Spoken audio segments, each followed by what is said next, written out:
بسم الله الرحمن الرحيم. السلام عليكم ورحمة الله وبركاته. أهلا بكم في الجزء الثاني من الرحلة إلى مدينة الأقصر. واللي ما شافش الجزء الأول اللي بيتكلم عن البر الشرقي ومعبد الكرنك ومتحف التحنيط وكل معالم البر الشرقي، هسيبهولك في علامة الآي اللي هتظهر قدامك دلوقتي. النهاردة هتكلم في الجزء الثاني عن البر الغربي.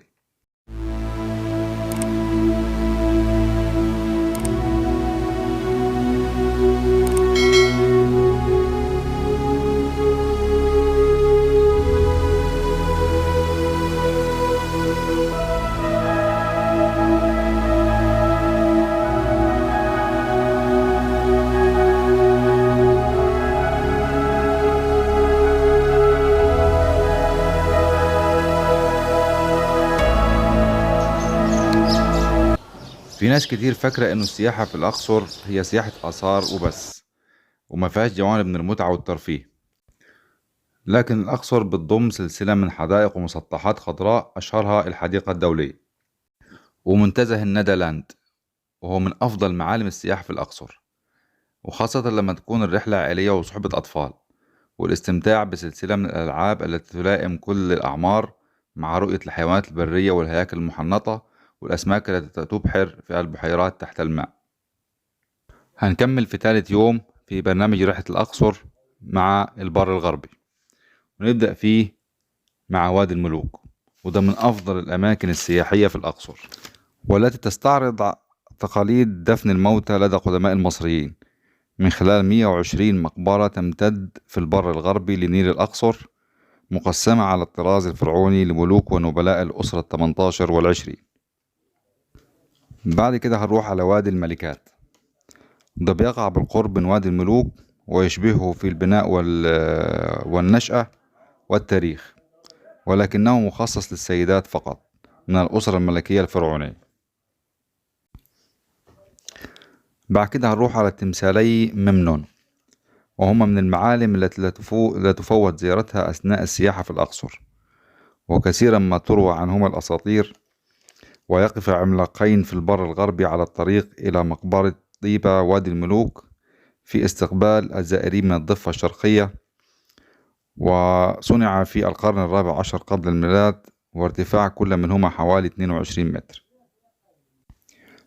بعد كده هنروح على معبد هابو، وهو من أكبر المقابر الجنائزية المصرية التي يرجع عهدها لعصر الدولة الفرعونية الحديث، وتحديدا الأسرة العشرين، حيث شهده الملك رمسيس الثالث لتمجيد الإله آمون. بعد كده هنروح على معبد حتشبسوت، ولا يمكن اعتبار رحلتك إلى الأقصر سياحة بدون زيارة معبد حتشبسوت، لأنه من أكبر وأشهر المعابد الجنائزية في تاريخ مصر، وأكثرها تميزا في هندسته المعمارية. فالمعبد على خلاف غيره من المعابد مبني على هيئة 3 طوابق من الحجر الجيري، ويرجع عهدها للأسرة 18. بعد كده هنروح على معبد الرامسيوم، وهو من المعابد الجنائزية، وبناه الملك رمسيس الثاني، وهو أكبر الملوك بنيت لهم معابد، ويضم المعبد تماثيل ضخمة للملك رمسيس الثاني. هنروح بعد كده على رحلة من أمتع الرحلات في الأقصر، وهي البالون الطائر بمدينة الأقصر، حيث رؤية التاريخ من السماء. حوالي 10,000 رحلة سنويا تمنح للسياح في مشهد لا مثيل له، ويعتبر رحلات البالون الطائر هي إحدى الميزات السياحية التي تنفرد بها مدينة الأقصر.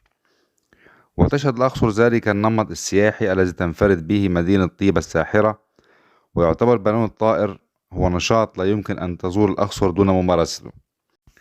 ورغم أنه يتواجد في أماكن أخرى مثل لندن وأسبانيا وتركيا وأمريكا، وهي مقاصد سياحية كبيرة، إلا أن المكان الوحيد الذي يصلح لمزاولة هذا النشاط معظم أوقات السنة هو مدينة الأقصر فقط.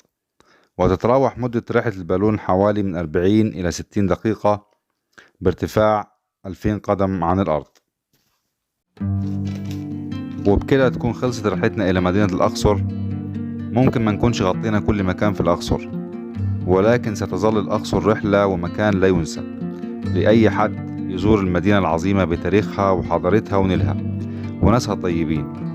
وما تنساش لو عجبك الفيديو تدعمنا بالاشتراك وتفعيل الجرس، وإلى اللقاء.